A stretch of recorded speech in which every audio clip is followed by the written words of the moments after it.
Hey beautiful people, what's poppin? Izere kumeze neza cyane mu murege atandukanye mbaye ikaze hano kuri The Focus. Iwabo dusobanuye tsugufa ariko tumeze fresh. Musi yakwasana gafime ko mu bwa horror supernatural kitwa Talk to Me. Icyo saba gusa no kunkanda kuri like na share hanyuma tukirira show. Filme yacu itangira muri quartier za Adelaide aho abari inzu nini yakodeshejwe n'abana bari gukoreramo house party. Ndetse anga batwereka undi mutini witwa ko uri guhiga muri umuntu we mu bantu babaje muri cya kirori witwa Ducket. Nyuma bidatinze yaje kumenya yuko umuvandimwe we ziba zapanze nyuma yo kunywa ibiyobyabwenge byinshi bitemewe. Impungenge rero ko yahise azamuka hejuru aho yagiye asanga wa muri umuntu we yikingiranye mu cyumba ariko yafungiyemo imbere. Rotipe rero birangiye urugi arumennye agasanga muri umuntu wicaye ku buriri yambaye ubusa ariko yanakomeretseho hejuru ariko ari no gukomeza yivugisha ibintu by'ibigambo. Ko rero yivuze cyane yahise amuterura kugira ngo arebe yuko yamukora nkaho ajye kumuryamisha mu rugo ariko bagisohoka maze kugera hanze iby'abana murabizi bose batangiye gufata amashusho muri telefoni zabo. Ibi ngibyo byateye umujinya cyane ko bari gutangira gutongana asaba abo bana guhagarika gufata amashusho.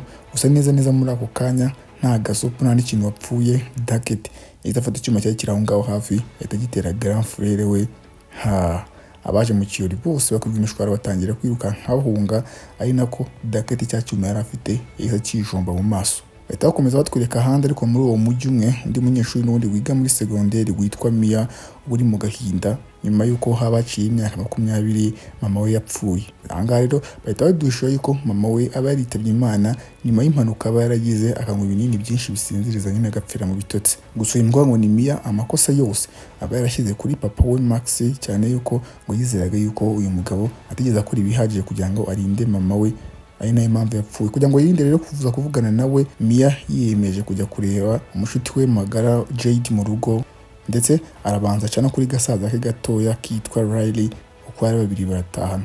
Nyuma bidatinze rero baje kugera mu rugo aho Mia yivuze cyane yahise ajya kureba Jade wari mu cyumba ariko Jade yarahuze cyane ariko ivuganira na sheri we kuri telefone mushyashya. Ahangaha rero bahita badushura yuko uyu Mia abafata Jade na gasaza ke na mama we bose nk'umuryango we kuko n'ubundi mama we bari basanzwe bari inshuti. Nyuma rero bari kuganira abakobwa baje kugwa ku kavideo kumwe mu banyeshuri bigana ngo bafashwe ni diamond ahantu mu kirori yahanzweho. Gusa Jade we yahise avuga ngo video yari ya fake ariko Mia byahise bitera amatsiko byatari yavuze ko ngashaka kujya kubyirebera n'amaso ye ndetse ngo abashaka no kwekeza muri icyo kirori kugira ngo arebe yuko yagenda akirengagiza kugira ngo adakomeza kwibuka iby'urupfu rwa mama we. Jade rero yumvise ko ari gufasha mu best friend we birangira yiyemeje kujyayo ariko na sheri we yari kuba hari. Nyuma rero igihe mama wabo yari amaze gusinzira abakobwa mu ibanga rikomeye baracitse bajya muri cya kirori. Nyuma bidatinze rero bageze muri cya kirori bahura na sheri wa Jade mushyashya Daniel umutipe ubara na Tereseho Mia baratandukanye. Gusa nubwo bafitanye n'amateka adasobanutse uko ari batatu bose abari ntari bari inshuti zisanzwe. Nyuma y'ibyo ngibyo rero abandi banyeshuri bigana Harry na Joss baje aho ngaho batangira kubereka umukino witwa ngo mvugisha. Umukino ngo wabaye kimenya bose ngo abantu bose bari gukina ndetse muri uyu mukino umuntu agenda akicara neza imbere y'imeza aho yicara imbere y'ibintu rw'uruganza rw'urubumbano akarukoramo ndetse Hailey avuga yuko ngo runo ruganza ngo rwahoze ari urw'umupfumu yakundaga gukoresha ngo ari guhamagara imizimu yapfuye kera ngo bayivugishe. Barimo bareba rero umuntu wa mbere ugiye kwicaraho akabanza agahamagara umuzimu. Mia yahise yemeza yuko ngo ari ugiye kujyaho hanyuma Joss amuzirikira ku ntebe ari nako Hailey amusobanurira yuko bagomba kuza guhagarika umudayimoni we bamwinjiyemo nyuma y'amasegonda 90 yonyine cyangwa se bitabyo ngibyo ngo umuzimu wakwinjiyemo ukaba wakugumamo ukanga kugenda. Nyuma y'ibi ngibi rero bacanye buje hanyuma batangira gusobanurira Mia uko agiye kubigenza akagiye gufata mu cya kiganza cy'ikibumbano hanyuma akavuga ijambo ngo mvugisha. Akivuga nyuma y'amasegonda make cyane rero Mia ese abona umuntu umeze nk'umuzimu umusaza imbere ibintu byahise bimutera ubwoba byatari ndetse za nshuti ze zitazimusaba kuri ikiganza ibintu yahise akora ako kanya. Nyuma rero yatangiye gusobanurira za nshuti ze ibyo abamaze kubona ibintu bose bahise bizera. Nyuma y'ibingibi rero Mia yarongeye n'ubundi arageza ku yindi nshuro afata kuri cya kiganza ariko iki gihe noneho yabonye uruntu rw'uruzima ariko rw'urugore. Rero yahise amubwira ngo vuga ijambo ngo uhaye uburenganzira nyinjiramo. Aribwira umuzimu akibivuga rero Mia neza umutwe we wahise umera nk'usubiye inyuma arangije atangira kumera nkaho ya demon yari mwinjiyemo riri kumuniga. Ibi ngibi rero biteye ubwoba cyane Jade ku buryo ahita asaba babakobwa kugira ngo uyu mukino bahagarike byihutirwe. Ariko nyuma y'iminota mike cyane Mia wari umeze nkaho wari kunigwa byarahagaze noneho ahita yubika umutwe ariko noneho kano kanya amaso yabaye bayamukara neza amaze kwinjirwamo na wa muzimu wa cya kigore cyari kiri imbere ye. ndetse nyuma bidatinze Mia rwose yatangiye kumera nk'umurwayi wo mu mutwe, aho yatangiye kuvuga ibintu byinshi kandi ari kuvuga mu kijwi giteye ubwoba. Ariko arimo avuga yabwiye ka kana ngo ni Riley ngo baragukunda, ibintu bitera ubwoba kana byatari. Bari kubara rero bageze ku masegonda 83 kugira ngo bamukureho. Josh yaje kugeza ngo arebe ko yakuraho cya kiganza, ariko neza neza wa muzimu wamwijemo wanga kurekura, aho gutangira kuvuza induru usaba ka kana ngo ni Riley ngo nikiruke. Ubw'amahirwe rero Harry na Josh baje kubasha kurekuza rwa ruganza rwari rwafashe Mia no abasha kurwigobotora. Gusa byari byagoranye, babanje kubanza kuzimya buje baba bacanye, ariko ibyo ngibyo byose babikoze amasegonda 90 yari yarenze. Bamaze gusuzuma rero babonye ko Mia ari nta kibazo afite, n'abandi bose batangiye kugenda basimburana bafata kuri rwa ruganza imizimu ibinjiramo. Ndebere imikino ibyo birabaye rero. Nyuma rero Carol kari gafite amatsiko menshi kabajije Mia ngo uburyo bimeze gufatwa n'umuzimu kakwinjiramo nyine ngo uburyo biba bimeze. Ibintu umukobwa yamusubije yuko ngo byari biryoshye, ndetse kubera ukuntu yavuze ngo byari bimeze neza byatumye na Daniel yemeza yuko nawe agomba kuza kubigerageza. Jade rero utarashakaga yuko ashiriwe ababara nyine ngo bamwangiye gukora ibintu yagiye gusaba ngo ni Hailey kugira ngo baze kuza mu rugo nimugoroba bazanye na rwa ruganza bongere barye show. Ibintu umukobwa yise amwemerera. Hanyuma mu mashusho akurikiyeho rero Jade, Mia, Daniel na Riley n'izindi nshuti zabo babashije kumvisha mama wa Jade yuko bari buze gusurwa nijoro, ariko atari ikirori ahubwo ari ukwiganirira bisanzwe. Nyuma ibyacu n'ibitinda rero bose bamaze kugera mu rugo bari biteguye kugira ngo batangire, ndetse Daniel yahise yicara mu ntebe gahunda ihita itangira. Ariko noneho umuzimu Daniel uhita umujyamo aba ari umuzimu wapfanye yari byinshi, kuko uhita utangira kuvuga yuko udakunda Jade ahubwo uhita ujya ku ruhande ugatangira gusomana n'imbwa. Abandi banyeshuri bari aho ngaho rero byabateye iseseme byahatara, ariko biranabasetsa bagaseka bari no gufata amashusho kugira ngo baze kubimwereka. Nyuma rero baje kurangira bafunze wa muzimu ari wamwijiyemo, ariko Daniel akibona ibyo yakoze yumvise se ibyo byatari.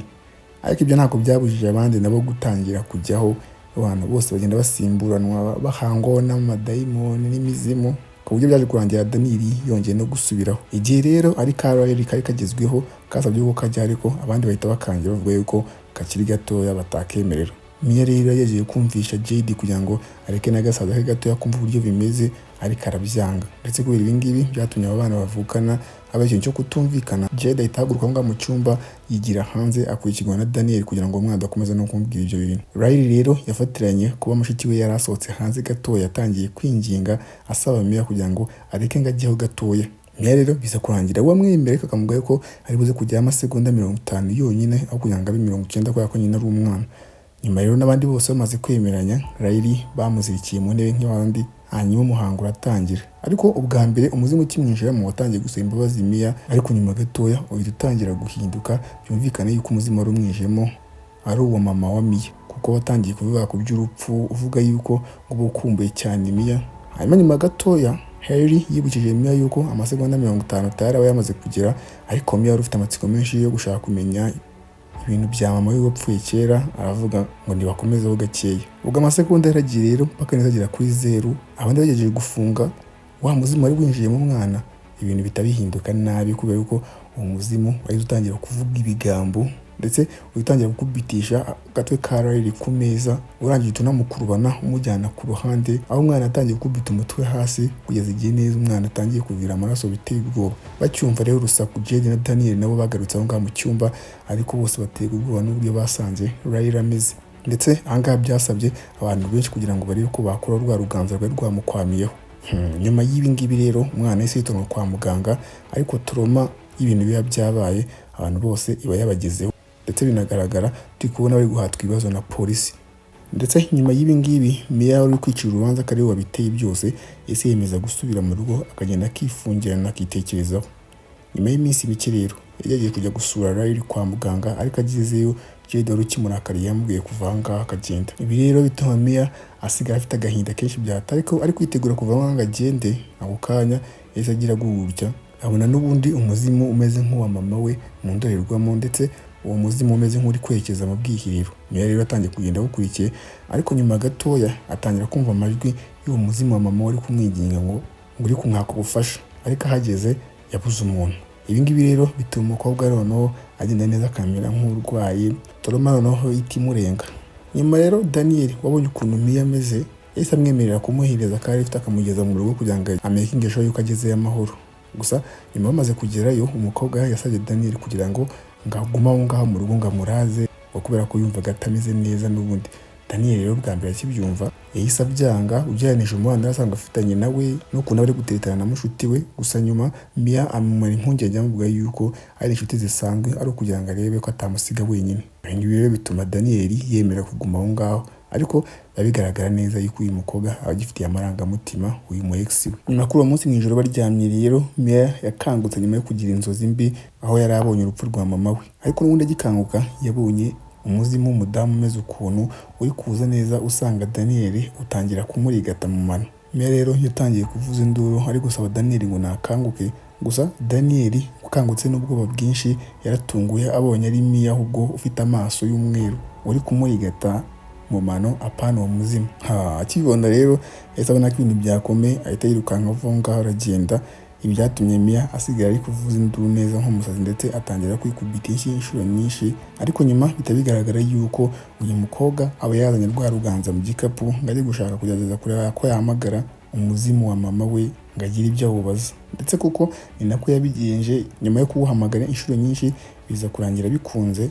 Hanyuma umuzimu wa nyina Lia ukaza aho ngaho ugatangira kubwira Mia ngo uburyo utashakaga kwiyahura ahubwo byose byari impanuka, ndetse ukanasaba Mia yuko ngo yagenda agafasha Karayiri ngo kubera yuko ko ari mu buribwe byinshi kano kanya. Nyuma y'ibi ngibi rero wa muzimu waraje neza uryamisha umukobwa wawo barasinzira. Ku rundi ruhande rero JD yari ari kwa muganga ari kumwe n'umuvandimwe we, aho mu buryo butunguranye umuzimu wese wongera ukamujyamo agahita atangira kwiruma, ndetse umwana akikubita hasi n'ubundi agatangira gukubitisha umutwe we hasi ameze nk'uri gushaka kwiyahura. Ndetse ibi ngibi bikora inshuro nyinshi bikaza guhagarara gusa igihe JD yabije induru ari gusaba yuko umunasi yagera aho ngaho, ndetse umunasi ageze nibwo byabaye nk'ibihagazemo gakeya. Umunsi ukurikiyeho rero Mia yagiye guhura n'aba bagenzi bose bari kumwe muri cya kirori. Hanyuma JD atangira kubabwira uburyo agasaza ke uko kameze nk'akari gushaka kwiyahura. Ibintu bita bituma Josh abahishurira ikintu bose batari bazi. Kumbe ngo ubundi umugabo uwo warahaye rwa ruganza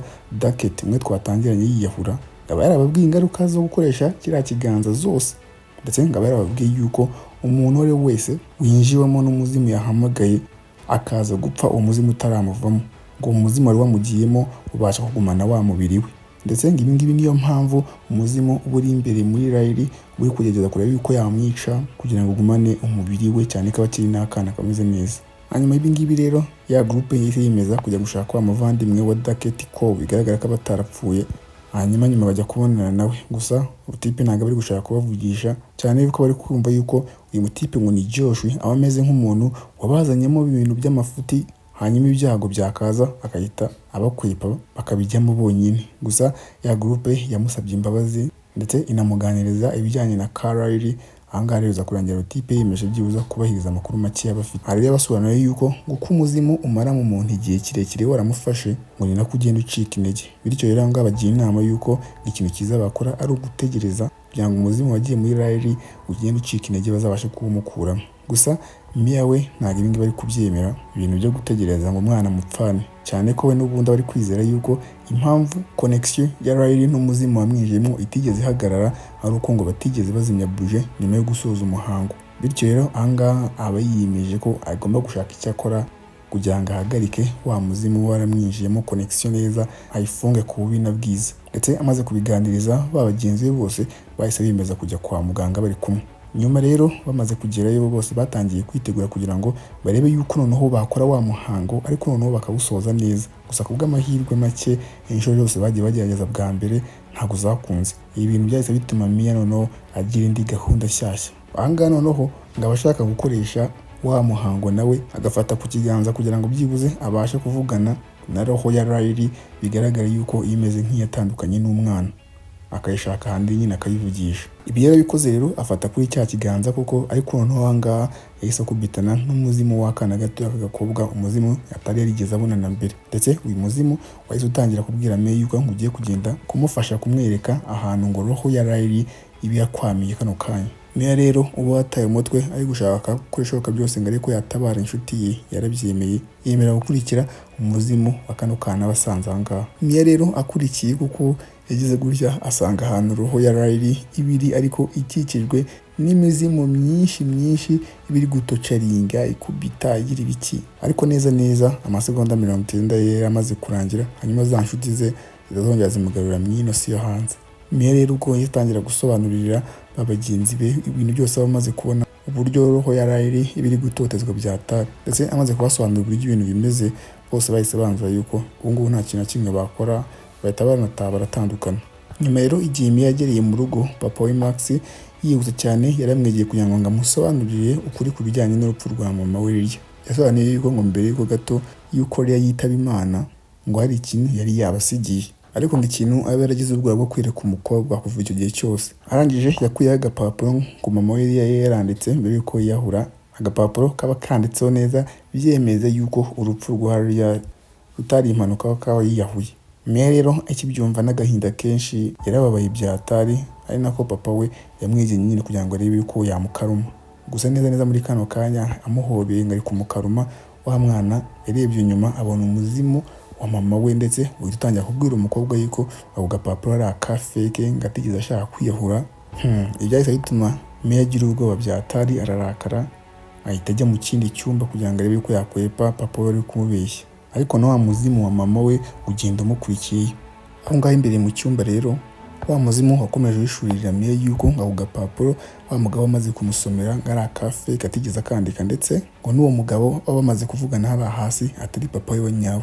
Neza rero muri ako kanya Max atangira gukomanga ku muryango byatari, ariko wa muzimu wa Ria utangira kubwira Mia yuko uwo mugabo uri gukomanga ari inyamaswa iri gushaka kwitirira papa we atari papa we wa nyawe. Ndetse uyu muzimu ukomeza wishurira Mia yuko kakana ngo ni Riley kano kanya kaba kari kubabazwa byatari, kandi ngo nta buryo na bumwe ushobora kugatabara usibye n'ubundi kukica, ngo kubera yuko imizimu iba yaragafashe itakarikura.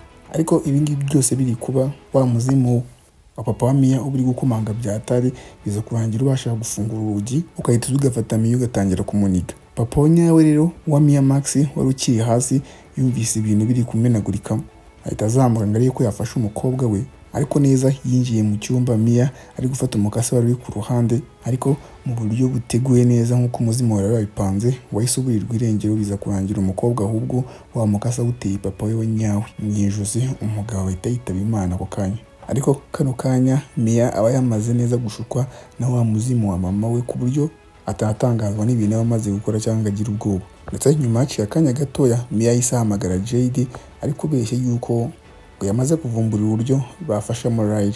Jade rero uba ateye umutwe ari gushaka ubufasha bwe bwose, birangira avuye handi kwa muganga agasiga ka gasaza ke agahiterekeza kwa mushuti we mu rugo kugira ngo arebe yuko nta bundi bufasha yamuha. Gusa ikintu Mia aba yashakaga cyanyacyo aba ari kugira ngo arebe ko yaba ari wenyine na Riley kwa muganga. Bityo rero Jade akimara kugenda, cyane ko n'ubundi Riley yari akomeye kuzengerezwa n'imizimu iba yaramufashe, Mia wa muzimu uwamubeshye yuko uburyo bwonyine bwaba ari bwiza kugira ngo afashe uno mwana areke kubabara ngo ari ukumusoza n'ubundi akamuhitana. Bityo rero akihagera neza yatangiye kwitegura kugira ngo atere ka Riley wa mukasi wuzuye amaraso yakoresheje yica papa we. Gusa neza mu masegonda ya nyuma biza kurangira yisubiyeho. Kandi ubwo naho ku rundi ruhande Jade nawe yari amaze kugera mu rugo kwa Mia, ariko ahageze asanga papa we Max abana yamubagaguye umukobwa byatari.